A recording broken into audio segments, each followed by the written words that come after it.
Alright, well, the fog is finally cleared here this morning, so I'm going to go run some errands. While I'm out here driving, I wanted to talk about something that some people on the forums have been talking about on the RV forums. Is it actually cheaper to live full-time in your RV as opposed to living in your regular house, sticks and bricks house, stationary, someplace? Whether you own your house or if you're renting your house. So I just want to kind of do some comparisons for my situation, which might be close to a lot of you folks out there. Just you know, you got your house and you're making payments on it. You're in a 30-year mortgage or a 15-year mortgage.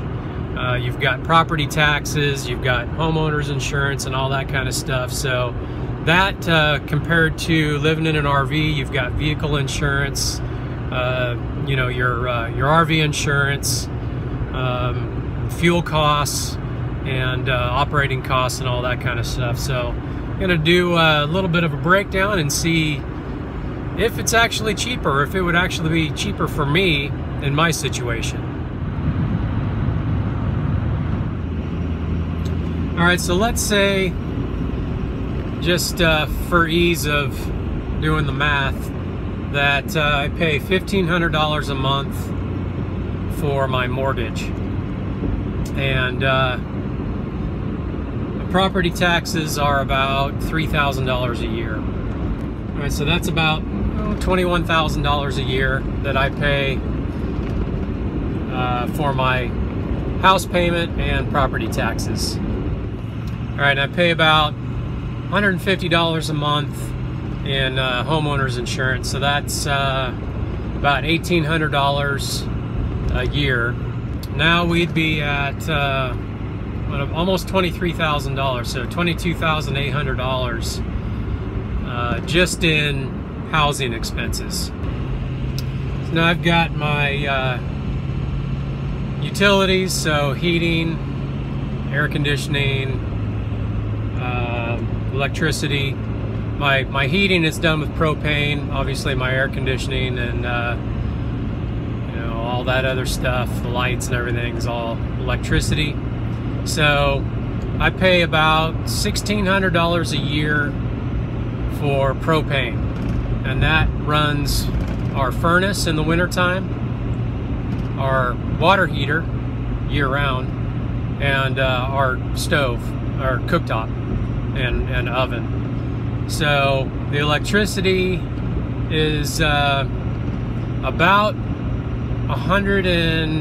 anywhere between $80 and $120. So we'll say $100 a month for electricity for average.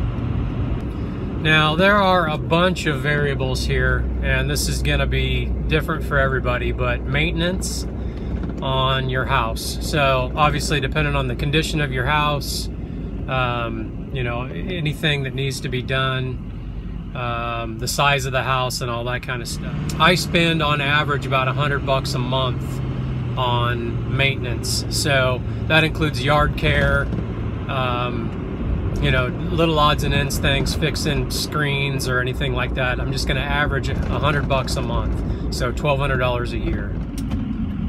Got to pay my gas bill. Speaking of propane, I'm going to run in here and pay this propane bill, and then we'll talk about the camper expenses, living in an RV. All right, paid my propane bill, and now need to go over to Walmart. All right, so RV living full-time expenses for me, since I own my camper, as people that follow me know that I own a 2003 Fleetwood Elkhorn 11J. It's a 12-foot truck camper with a slide out. That's just a single slide out. And yeah, for me to live in that would be pretty easy. Even me and my wife could live in that pretty easy. My wife and and myself and my kids living in that full-time would be very interesting. I'll put it that way. Full-time living in a truck camper with a family of 4 would be really difficult. So I wouldn't be able to, most likely I wouldn't be able to live in my truck camper that I already own with a family of 4. So I would have the expense of a new RV or another used RV, like a travel trailer or fifth wheel.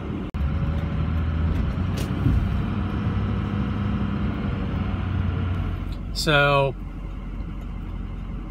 buying a new RV can be pretty expensive, but a lot less than sticks and bricks house, having a mortgage. So a new fifth wheel, if I were to buy new, which I probably wouldn't, a new fifth wheel right now goes for about $35,000 for the, you know, the size that I would need, which would be about a 28 to 32 foot fifth wheel or travel trailer.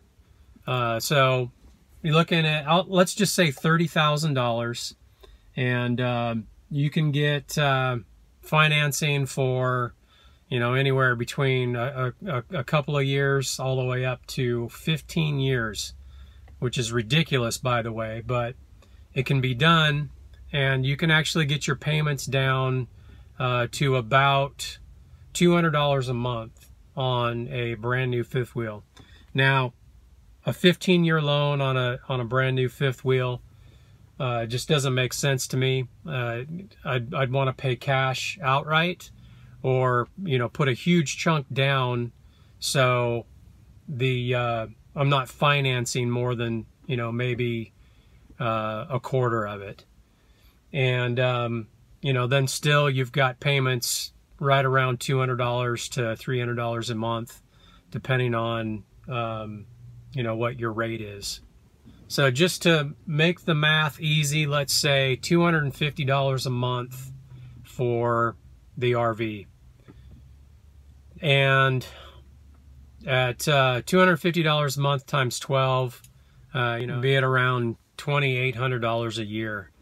So obviously your $2,800 a year is a lot less than the $21,000 or $23,000 a year for a house. Insurance. You got to have insurance on an RV. It's a requirement in I think all states. I know it is at least in most of the lower 48 states. So insurance on an RV can run anywhere from about $50 a month all the way up to, you know, $150 a month, depending on the RV. So with an RV this size, about a 28 to 32 foot fifth wheel, insurance would be about $50 a month. So that's about $600 a year, which brings your annual up to about $3,400. So living in an RV, you've got to have a place to park it. You got to have a place to live physically. So if you're going to live in an RV park, RV parks in this area on a monthly basis are around $400 a month. So that's about $5,400 a year or $5,500 a year, somewhere in there, for a place to park your RV. Now, usually those parks, at least this one that I checked, it does include sewer, and it includes water. It does not include electricity. So electricity would be on average probably around $50 a month at an RV park. That's what when I called the JGW here in Redding, just south of Redding, right on the Sacramento River. It's the, in my opinion, the nicest park in the area. So that's the one that I went with as far as getting pricing. They say on average a fifth wheel uses about $50 a month, and that's including wintertime and summertime. So running heat in the wintertime and running the air conditioner or air conditioners in the summer. So that's tacking on another $600 per year for living expenses in a full-time RV. Now, of course, you don't have to live in an RV park full-time.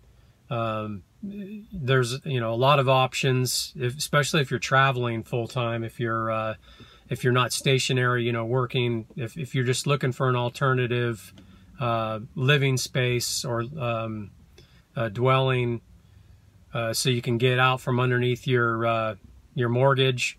Staying in an RV park is still viable. It's still a huge money savings over living in a house where you've got, you know, those huge expenses for, you know, housing, taxes, and insurance. So maintenance on an RV, you know, you've got maintenance on anything. So maintenance on an RV is especially important. You've got, you know, seals and your roof and, you know, little checkups and maintenance on your appliances and air conditioners and heaters and all that kind of stuff. So some other expenses would be tires and things like that, but those wouldn't be monthly or even annual expenses. They would most likely be, you know, about every 3 to 5 years for, you know, tires. But maintenance on appliances, yes, that should be done at least every month. You know, maintenance, cleaning, and things like that.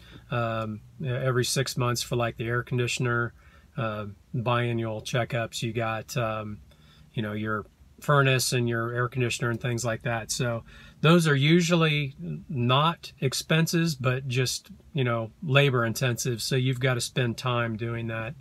But I'm going to put in just for maintenance on an RV, and this might seem a little bit high on a new RV, but I'm just going to put it in there at $500 per year.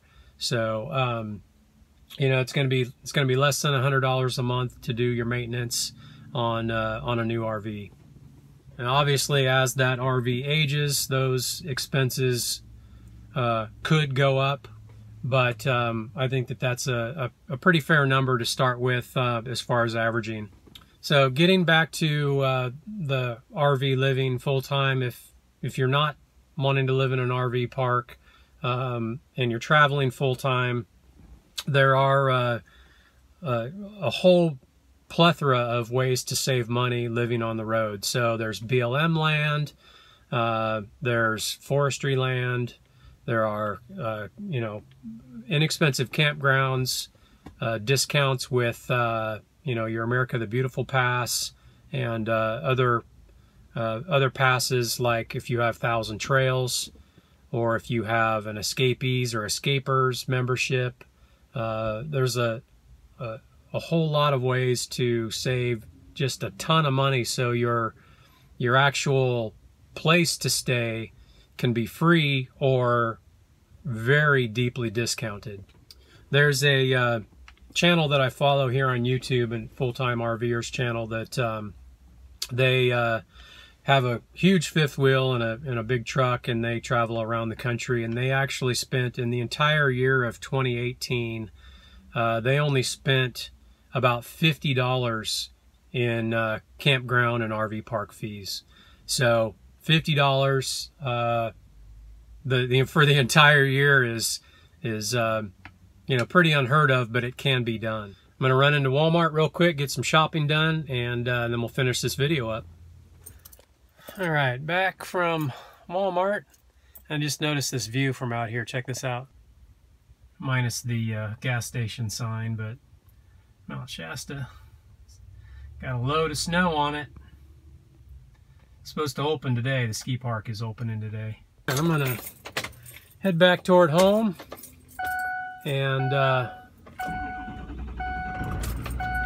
run some numbers for you guys on this video, and we'll see how everything looks in comparison between living in a sticks and bricks house or living in an RV. So one other point, or one other expense, I guess, would be vehicle expenses and travel expenses if you're living full-time on the road. So if you're traveling, you've got fuel costs and vehicle maintenance costs and all that good stuff. For me, I would have this truck anyway, because I use it for my cabinet business. So it's about $500 a year for registration here in California, and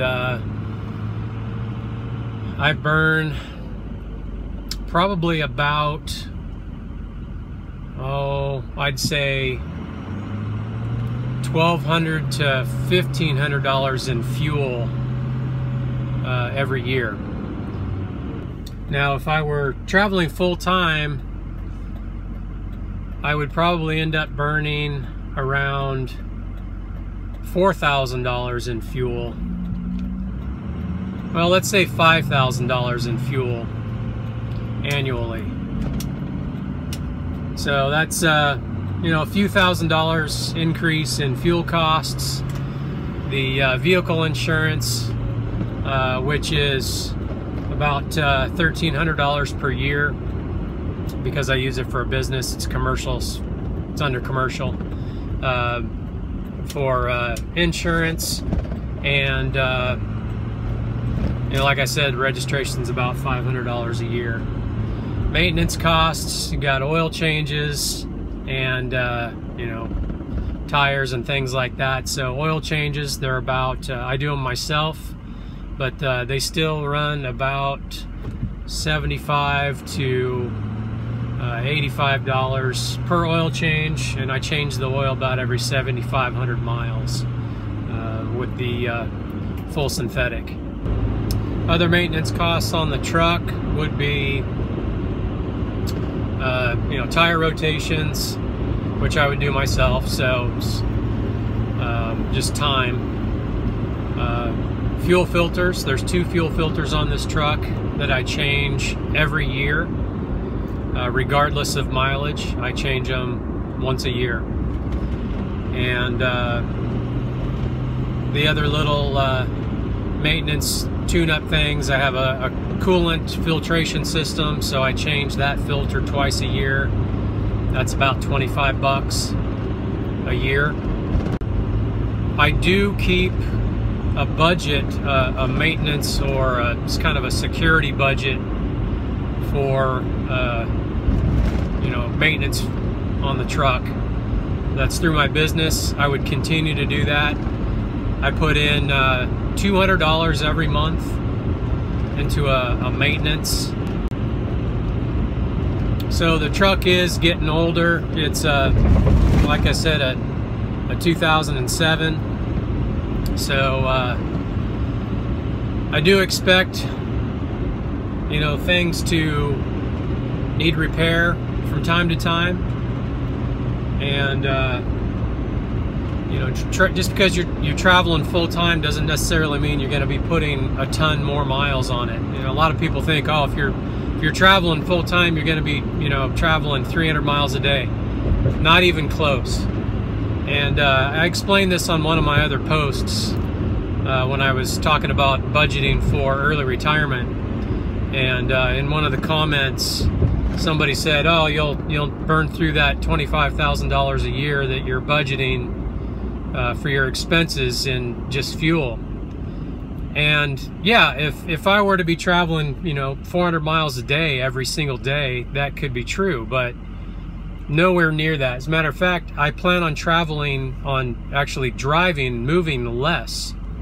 So we'll go to a location and spend a week, 2 weeks, 3 weeks, up to a month at one location, and just exploring out from there on bikes or hiking, backpacking, things like that. So that's one of the reasons why we want to retire early, is so we can do these things while we're still physically able.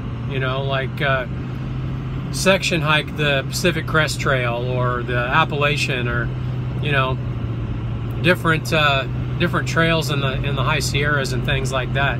those are things we want to do in early retirement. So the expenses as far as vehicle costs and fuel burning will probably actually go down. So, you know, traveling on average about 15 to 20 miles per day per month is at the top of the range. So I don't expect to be moving more than maybe 300 miles per month in actual travel, you know, pulling the RV.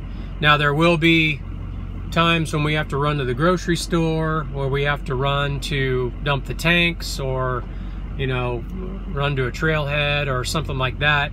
And you know, that mileage is going to vary, but I still think we're going to be within that 300 mile per month range, just because we're going to be staying, you know, in the vicinity of these trailheads, you know, for easy access. All right, so that's enough yapping. I'm going to go home, and as soon as I get home, I'll run these numbers and post them here in the video on the side and talk about the cost comparisons.